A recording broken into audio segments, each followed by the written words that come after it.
আসসালামু আলাইকুম। আজ আমি আপনাদের সাথে শেয়ার করতে যাচ্ছি একদম পারফেক্ট ক্রিমি আর মিষ্টি দই বানানোর সঠিক উপায়। শুধু ৩ টে উপকরণ দিয়ে কোনো ঝামেলা ছাড়া আপনি ঘরে পাবেন দোকানের মতো পারফেক্ট দই। তাহলে চলুন দেখে নেওয়া যাক আসল সিক্রেট। ১ম এ আমি নিয়ে নিচ্ছি ১ কাপ টক দই। টক দইটা পানি ঝরানোর জন্য রেখে দিলাম। নিয়ে নিচ্ছি একটা হাঁড়িতে ১-১.৫ লিটার দুধ, ১ কাপ পাউডার দুধ আর ১ কাপ চিনি দিয়ে ভালোভাবে মিক্স করে নিচ্ছি।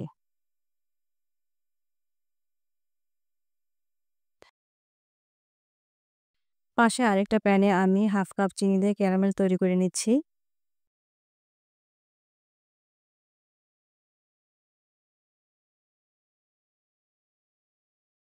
কালারটা এরকম সোনালী কালার হয়ে আসলে আমি দুধের মধ্যে ক্যারামেলটা ঢেলে দিচ্ছি।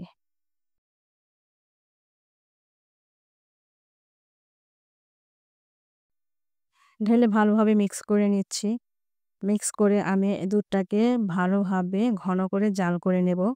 ১.৫ লিটার দুধকে আমি জ্বালিয়ে ১ লিটার করে নেব। দই বানানোর জন্য একদম পারফেক্ট। দুধটাকে আমি ঠান্ডা হতে দিব।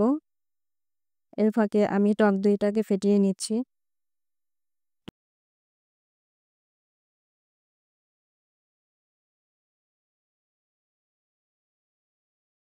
টক দইয়ের মধ্যে আরেকটু দুধ দিয়ে ভালোভাবে ফেটে নিচ্ছি।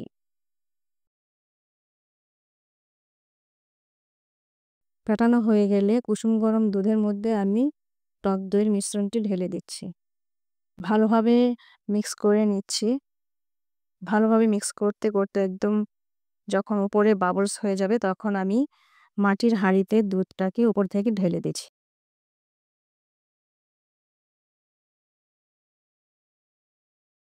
কিছু ছোট, ছোট হাঁড়ি নিয়ে নিয়েছি। সেগুলোর মধ্যেও দুধ ঢেলে নিচ্ছি।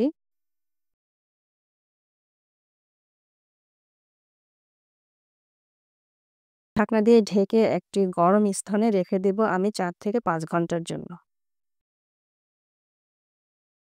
ফিরে আসলাম ৫ ঘন্টা পরে। দেখুন সবগুলো দই একদম পারফেক্ট ভাবে জমে গেছে।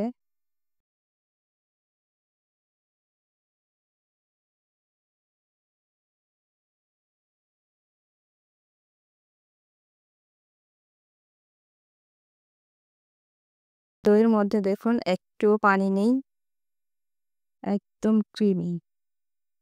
দইগুলো আমি আপনাদের কেটে দেখাচ্ছি। ১ম এ ছোট দইটাই কেটে দেখাচ্ছি। দেখুন একদম ক্রিমি পারফেক্ট ভাবে জমে গেছে।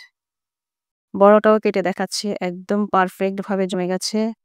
তৈরি হয়ে গেল আমাদের দোকানের মতো মিষ্টি দই।